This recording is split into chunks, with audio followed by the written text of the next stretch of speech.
Una bendición poder estar aquí juntos en el servicio central y gracias a Dios por la oportunidad que nos da a todos de poder juntos en este tiempo de la palabra. Realmente damos mucho lo que Dios hace por medio de su palabra en nuestras vidas.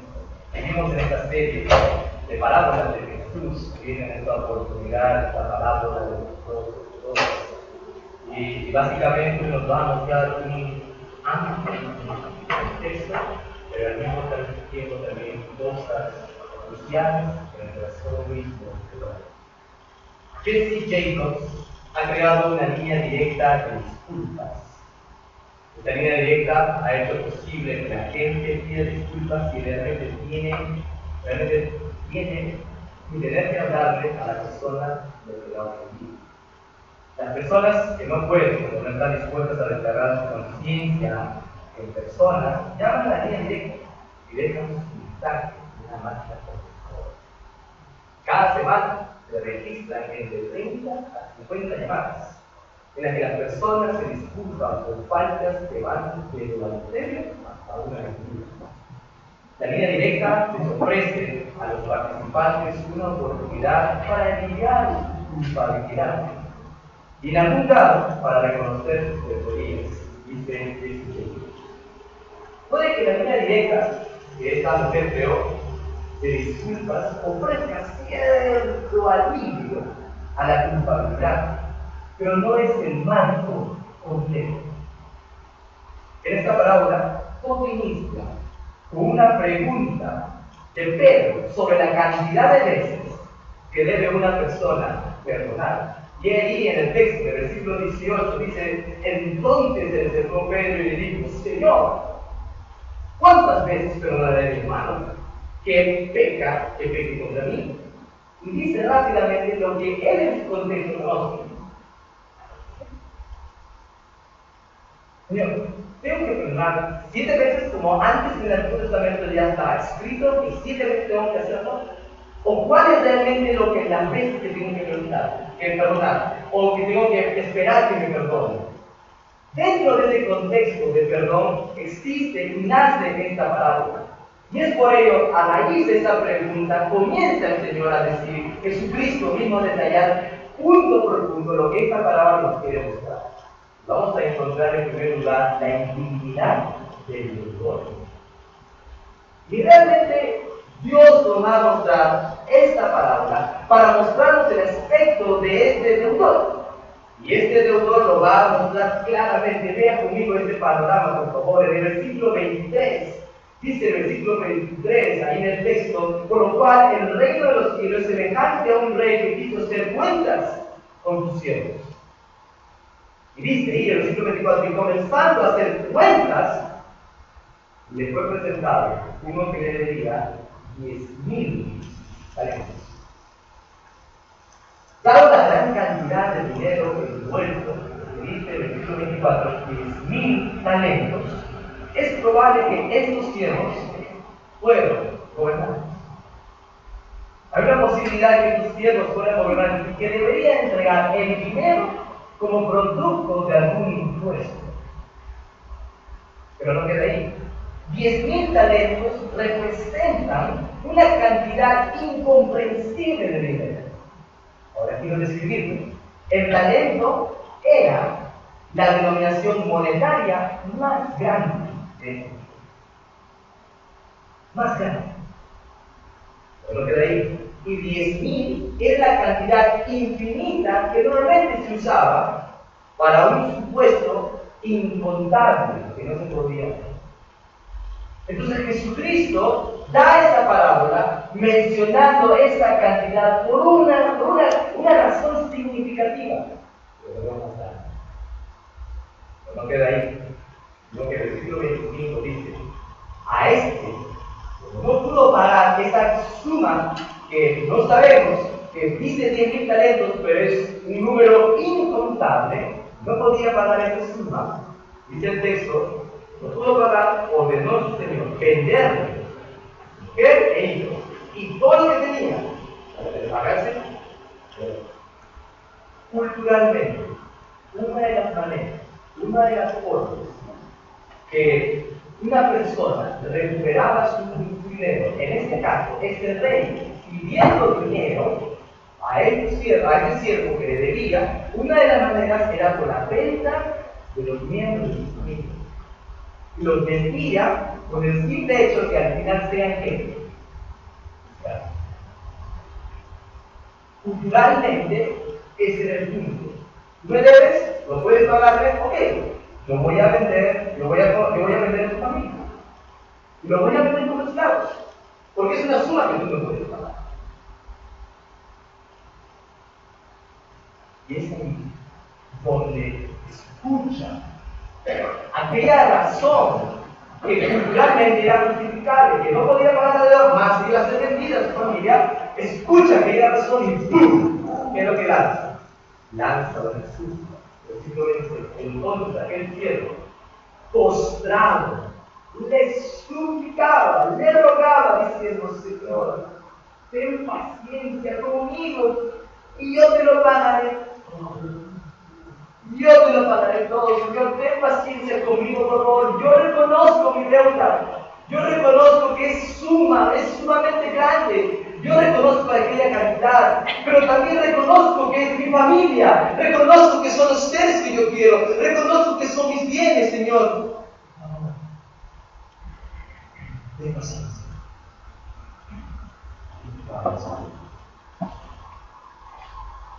Interesante. Porque dentro de este panorama presenta dos puntos. El primer punto es que en el versículo 27 alguien recibe la cancelación de su deuda. Alguien recibe la cancelación de su deuda. Porque movido por esta circunstancia, el rey, este señor dice: el señor de aquel siervo, movido a misericordia, le soltó. ¿Cómo termina? Le perdonó. O sea, hubo alguien, este siervo, que su deuda fue cancelada. Totalmente. Pero, por esos dos puntos dentro de este panorama. Por un lado, recibe la cancelación de su deuda, pero por el otro lado, dice el versículo 28, pero saliendo aquel siervo que estaba rogando, suplicando, postrándose, saliendo aquel siervo, halló a uno de sus consiervos. Le debía cuánto. Le debía 7 años. Y haciendo de él, le hablaba diciendo: paga los números.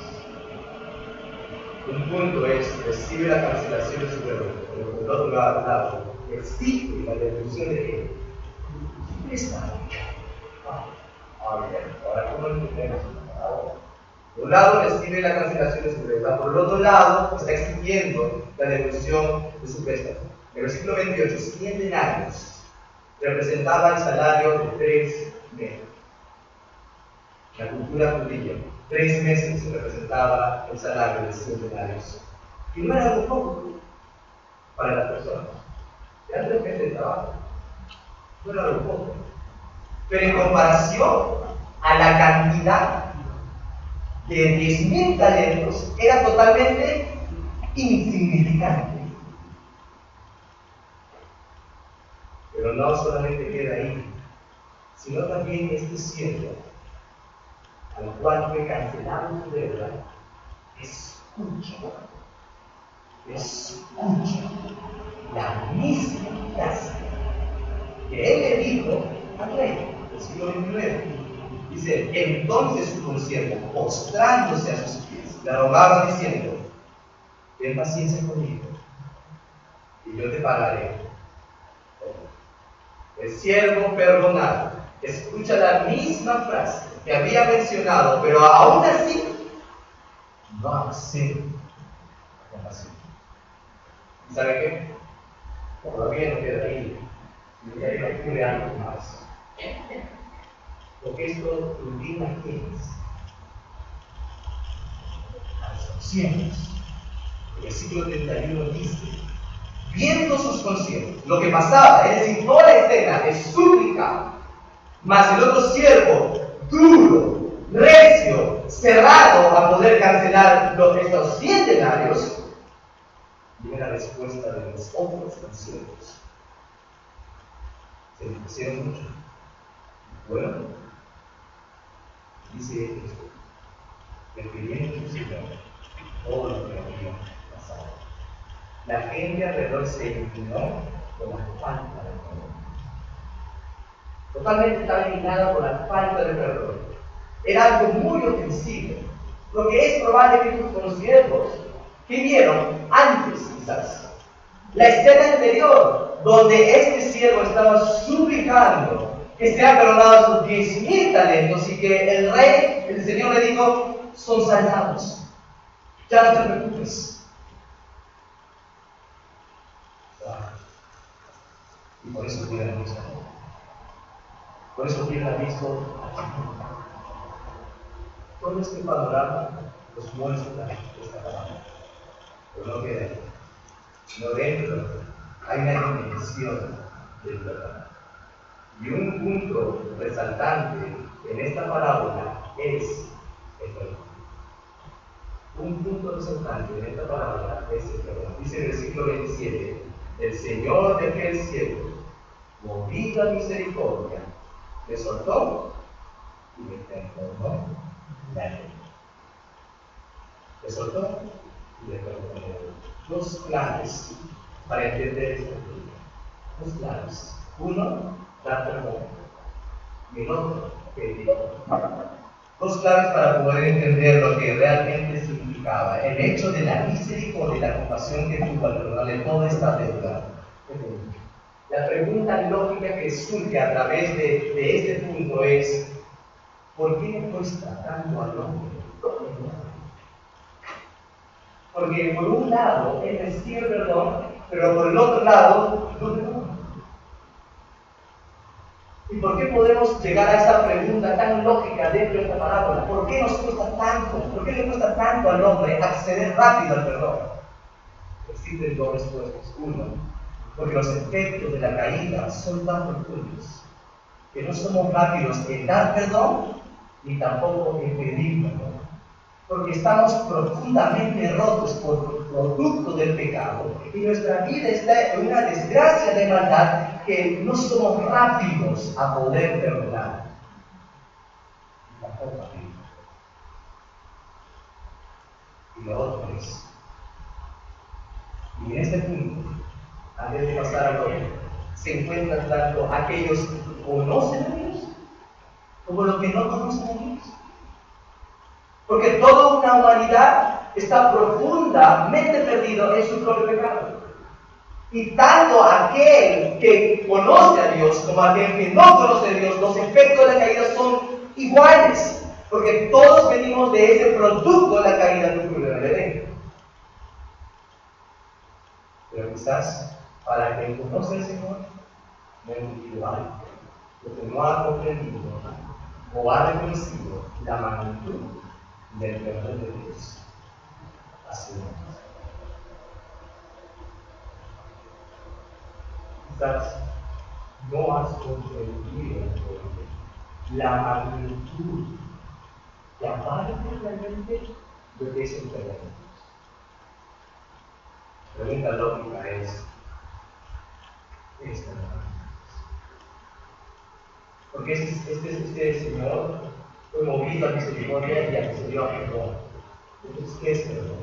Y voy a ir a describir todo. Perdonar es un amor. Perdonar es un amor. Eso es lo que refleja Jesucristo. Dijo: nos perdonemos. Busquemos el perdón. Dos. Perdonar es declarar a la persona exonerada de su culpa. Es decir, tú eres engañado, a ti te hicieron mal, a ti te dañaron, pero es declarar a aquella persona exonerada de la culpa que tiene sobre ti.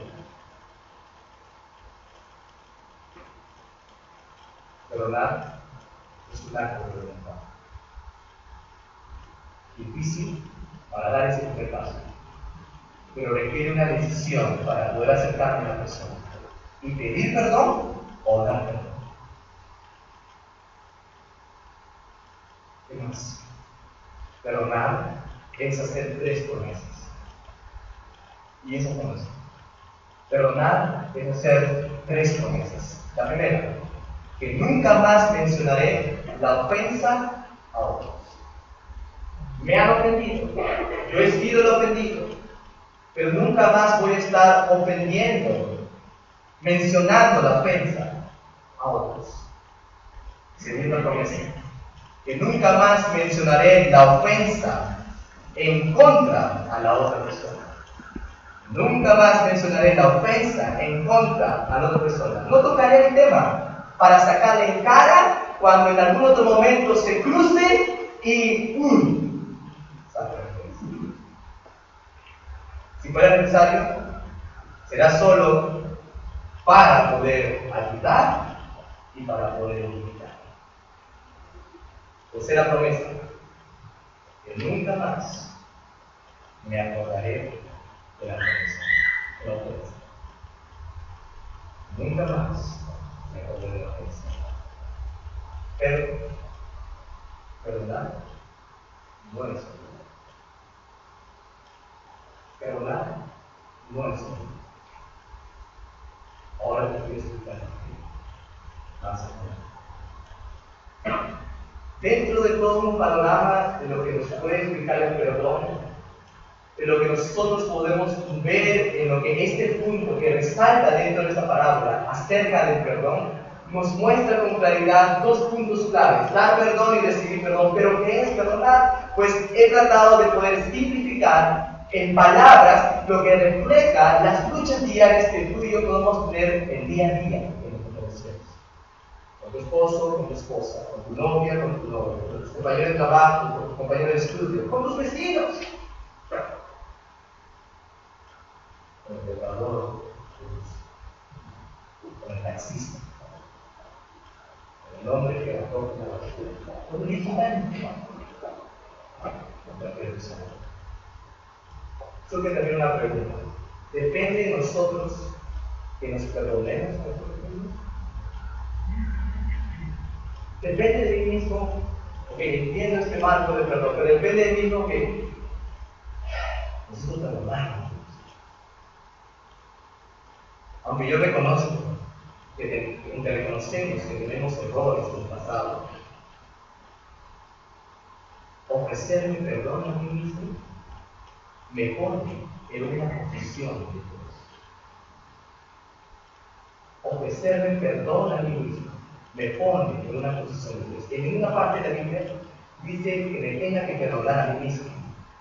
No dice, como Pablo dice, así que yo os he liberado de la culpa. Debéis liberaros vosotros mismos. Pablo. No existe en ninguna parte de la Biblia donde yo tengo que buscar un perdón, un auto-perdón. Pero la pregunta es, ¿cuál es el proceso? ¿Cuál es el proceso? Ahora, quiero que escuches bien, porque yo no quiero darte aquí los tips que necesitas para que tu vida de aquí en adelante pueda ser: ya, necesito esto porque ya estoy buscando la manera de estar bien con todos. Estás pobre. Has venido. No con un corazón ni que estuvo dispuesto a dar perdón, ni que estuvo dispuesto a pedir perdón. ¿Cuál es el proceso? Quiero explicar. Todo inicia con la gracia de Dios.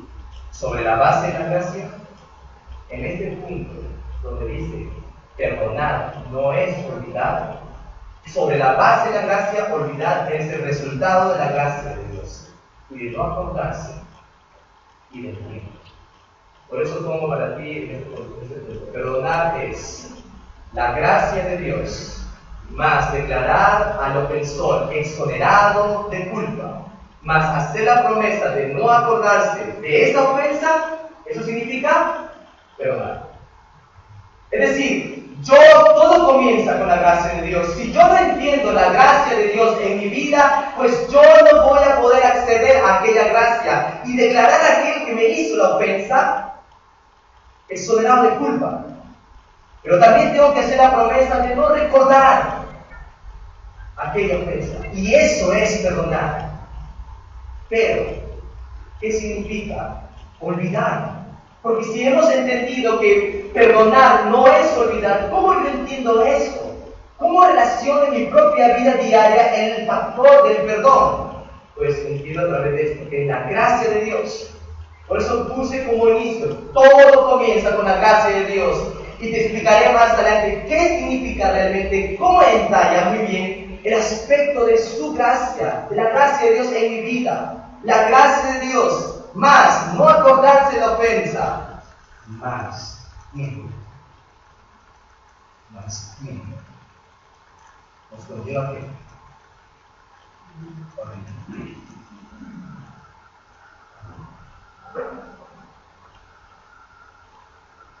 es por eso que Jesús dijo, respondiendo a Pedro, en el versículo 19,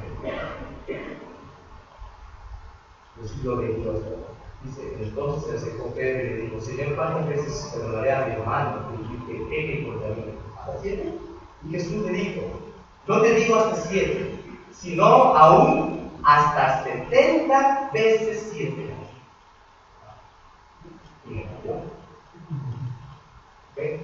Versículo 35. Así también mi Padre Celestial hará con vosotros, si no perdonáis de todo corazón, cada uno a su hermano sus ofensas. Perdonad de todo corazón, cada uno sus ofensas a sus hermanos. Entonces, la persona no experimentando la gracia de Dios en su vida, nunca podrá perdonar verdaderamente.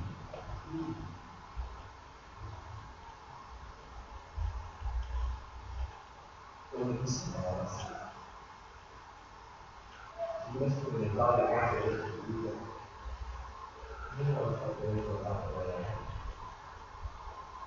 Pero Jesús dijo que 70 veces hay que perdonar para el creyente. El perdón no es una cantidad de veces, sino innumerables veces. Para el creyente, el perdón no es una cantidad de veces. Jesús solamente usa el marco de 70 veces 7, no para mostrar una cantidad, sino para mostrar un sinnúmero de veces que yo tengo que perdonar. La pregunta es, ¿existe en tu vida alguna relación rota o desvanecida por algo que has hecho, que dijiste?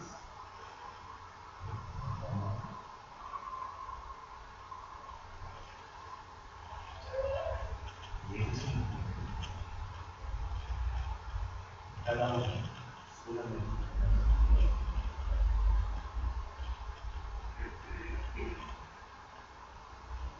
Le dije que la palabra de perdón es un punto claro. El perdón temporal. Eso es una. Y este más profundo lo vemos a través de la naturaleza humana. Dios mismo, mostrándose como aquel rey, en medio de esta parábola, el Señor, el que tuvo aquel desprendimiento de pagar toda, que de saldar toda aquella deuda, del que vio lo que pasó con el otro siervo. En esta parábola observaremos la personalidad y también los atributos de Dios. 3 aspectos del carácter de Dios. 3 aspectos que Dios nos muestra. 1, misericordia. Usted conmigo ha leído ya el versículo. El Señor de aquel siervo, movido a misericordia, le soltó y le perdonó la deuda. Muestra de misericordia en este momento una parte crucial dentro de la vida, dentro de este panorama de parábola, pero también dentro de la naturaleza de nuestro Dios, su misericordia. Número 2, su santidad. Su santidad. Versículo 32 y 23. Dice ahí, entonces, una vez que fue ya enterado, que se enteró de lo que este siervo había hecho con su consiervo. Luego de esto, entonces, llamándole a su señor, le dijo: siervo malvado, toda aquella deuda te perdoné porque me rogaste. ¿No debéis tú también tener misericordia de tu consiervo, como yo tuve misericordia de ti? Muestra de tu amor. Y por último, justicia. Porque después de decir esto, dice el versículo 24: entonces su señor, enojado, le entregó a los verdugos hasta que pagase todo. Todo.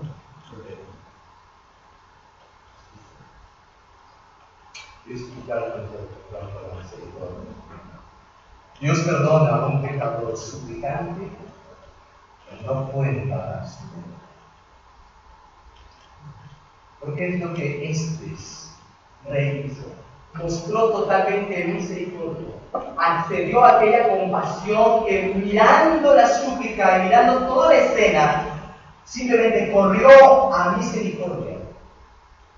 Por mi mente, cuando estaba haciendo el estudio, por mi mente corrió la frase de aquel publicano en Lucas 18:13, donde dice: estando lejos, mas el publicano estando lejos, no quería ni aún alzar los ojos al cielo, sino que se golpeaba el pecho diciendo: Señor Dios, sé propicio a mí, pecador, porque no podía ni siquiera levantar, estaba tan, pero tan humillado por la profundidad de su pecado, porque reconocía a este Dios sumamente santo, pero al mismo tiempo pidió solamente misericordia, que únicamente podía golpearse el pecho y decir: Señor, sé propicio a mí, que soy un profundo pecador y reconozco mi realidad. La misericordia es la retención de recibir lo que merezco recibir. ¿Saben lo que mereció ese siervo? Mereció que se le vendiera a su familia, mereció que se le vendieran sus bienes. Y tú me dices: pero eso es inaudito, ¿cómo va a ser eso? Pero tuvo una deuda, y el tener una deuda le hace esclavo de cualquier otra persona, y por ende, culturalmente estaba ahí la opción de que pueda atender a su familia. Pero este señor, este rey, saltó de ese mundo. Saltó, porque no vendió su familia, porque no vendió sus bienes. Hermanos, el hecho de que Dios ha sido misericordioso contigo debe ser el reflejo para ser misericordioso contigo.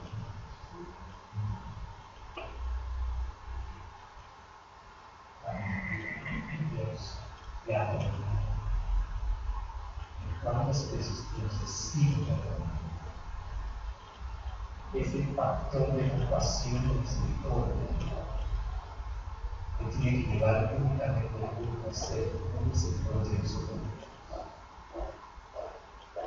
Ser el que sea.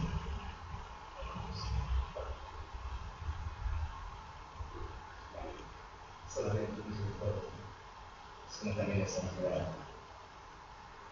Dice que este rey se enojó y mandó a llamar a este siervo. Y dice que lo entregó a los verdugos, que le pagase todo lo que le debía. Y le reclama, le dice: ¿por qué no has sido tú misericordioso con tu consiervo? ¿Por qué? Dice una razón: yo soy él. Yo soy él. Él es santo. Él es recto. No hay nada, ni una pizca de maldad en él. Él es sumamente santo. Y estás frente a un Dios santo. Sí.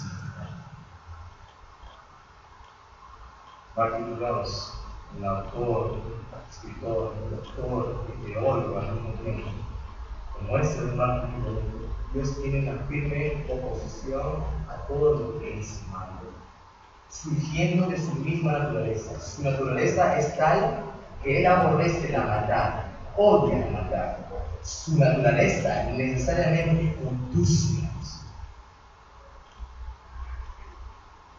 Por eso vemos el enojo, aquella ira que tiene frente a este siervo, que fue saldado su deuda al principio, pero que estaba exigiendo la devolución de su préstamo.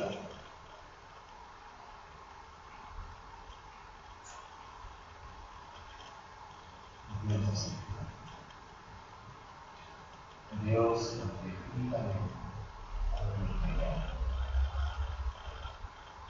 cuando ni siquiera hay una aceptación. Vale, y yo te puedo imaginar que tú debes aceptar que y dices porque tú más y eso. El versículo 24, muerto su justicia en el cielo, enojado, me llevó a la cruz hasta que le pagaste todo lo que hay.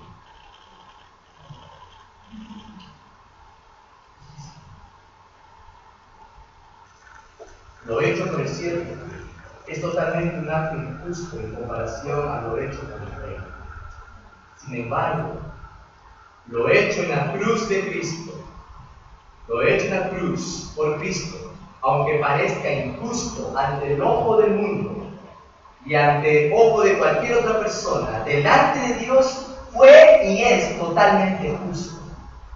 ¿Por qué? Porque Jesucristo, sin cometer ningún pecado, en total santidad, accedió a esa cruz y pagó la deuda de Él. No, sino pagó mi deuda, lo que yo merecí pagar y pagar hasta ahora, pero que Jesucristo lo saldó en esa cruz, pagando por mí. Y aunque parezca ilógico a los ojos de otros, cobra lógica en el pensamiento de Dios. Es concebible que la muerte de su propio Hijo, es decir, que Él permita que Jesucristo muera, completara todo un acto de justicia. La respuesta es sí. ¿Por qué? Porque solo uno, sin pecado, totalmente sin pecado, pudo suplir la justicia que el Padre requería, la justicia que era bajo la ley, que era aquella justicia de que yo tendría que someter mi vida a todos los estatutos que Dios había dejado, pero el hombre no podía cumplir, mas Dios mostró y envió a Jesucristo que sí cumpliría todo lo que había de los sin pecados. Es decir, hay algo que nosotros no podemos hablar, y es el precio de nuestro pecado. El rey sabía que el siervo nunca podría haber pagado la deuda. Nunca. Es decir, mis obras para poder pagar la deuda no son suficientes. Mi moralidad no es suficiente. Solo Cristo es aquel que pagó el precio. Y solo Cristo es aquel que pagó mi deuda. Solo Cristo es aquel que realmente consumó todo en la cruz.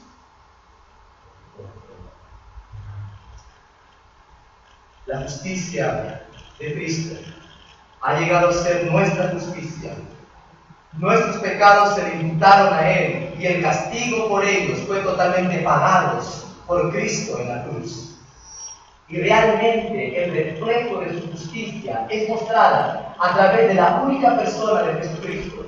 Y esto nos conlleva a pensar a dos puntos dentro de la justificación, dentro de la justicia de Dios. Primer punto, Dios Padre fue quien dispuso el sacrificio de su Hijo para satisfacer su justicia. Porque solamente hubo uno que pudo pagar la justicia que el Padre realmente deseaba, y ese era su Hijo. Y apaciguar así la ira que tenía frente a todo el pecado, frente a aquel pecado que Jesucristo cargó en la cruz, frente a aquel pecado que conllevaba una condenación, que condenaba, apaciguó la ira de Dios. El Padre diseñó la ejecución del Hijo. El Padre fue aquel que accedió a aquella muerte expiatoria en la cruz, y así su ira contra el pecado pudiera ser plenamente ejecutada.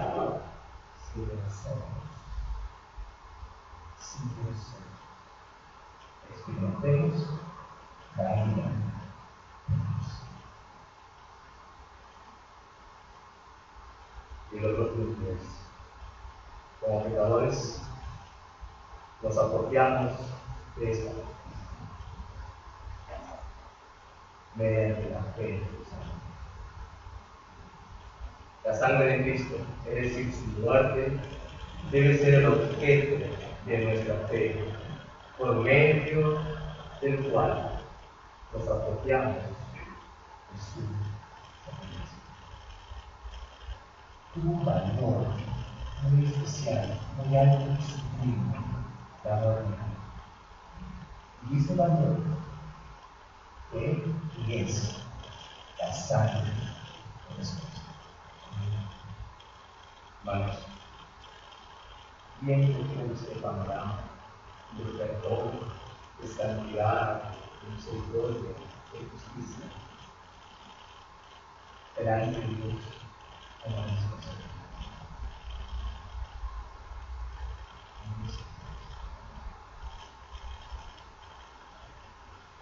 No merezco ni quiero considerar. No es usted que debe considerar. Sin embargo, lo maravilloso de la justicia de Dios es que cuando lucho por perdonar, ser compasivo o pecar, es lo mismo. Sino mira Cristo, grabado en la cruz, pagando. Y ese es el efecto que tiene la nueva Dios. La justicia plena de Dios. Y Dios nos pone en una bandeja muy hermosa de acceder al perdón, de buscar realmente estar en paz con todos, de ser misericordiosos, de ser compasivos, de ser realmente delante de Dios, mostrar una santidad, que no haya en mí algo que realmente me retenga en una comunión única con el Padre. La justicia de Dios no está basada en lo que yo puedo hacer. Yo soy injusto, mas Él es, mas Él es el que justifica. Aquí necesitas Cristo, una gracia.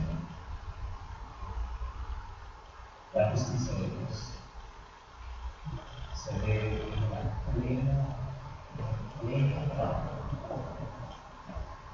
no lo creo, sino lo que es Cristo para pagar. Gloria a Dios por aquel cordero que fue inmolado por nuestra causa. Y gloria a Dios por poder realmente en Cristo nos salva. En Cristo ser victoriosos. En Cristo ser conocidos. En Cristo buscar santidad y Dios. Que en Cristo vivir vidas plenas, únicas para Él. En Cristo sea una iglesia gloriosa, sin mancha, sin arruga, no por el efecto de cada miembro de una iglesia, sino por el efecto del Cordero que pagó la cruz por nosotros. Este es el efecto de la justicia de Dios. Y un perdón pleno que nos va a libertar a nosotros.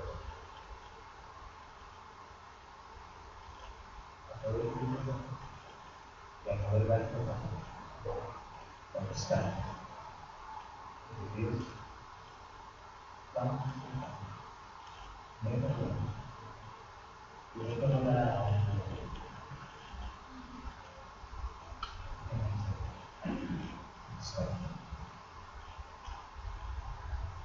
pido por favor que pueda cerrar los ojos. El mismo tiempo también tengo la reflexión en la que el piano sonará.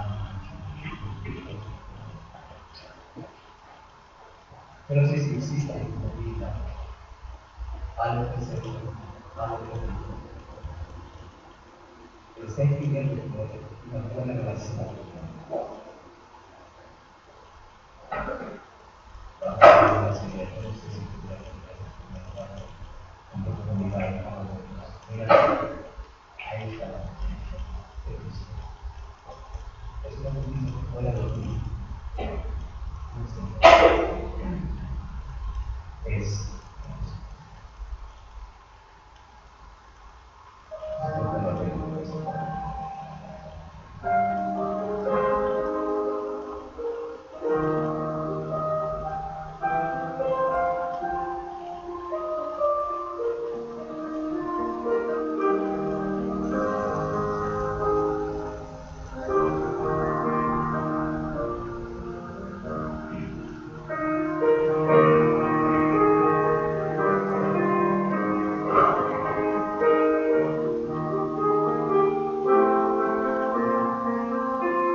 Padre Celestial, somos tan pecadores, Señor.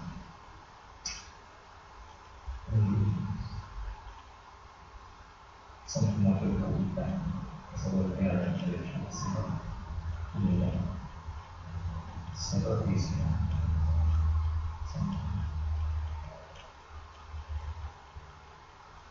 Gracias.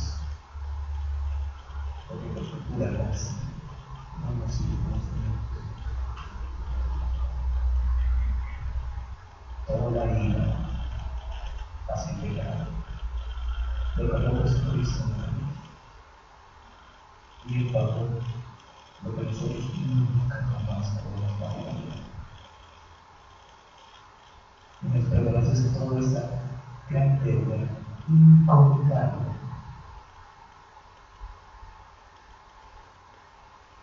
Y todo lo que nos perdonaste. Y la gloria nos regalaste el perdón. Nos salvaste de la muerte. Oh Dios, gloria a Dios. Porque cuerpos abiertos en ti. Porque podemos salir de este lugar y podemos buscar perdón, ser misericordiosos y compasivos.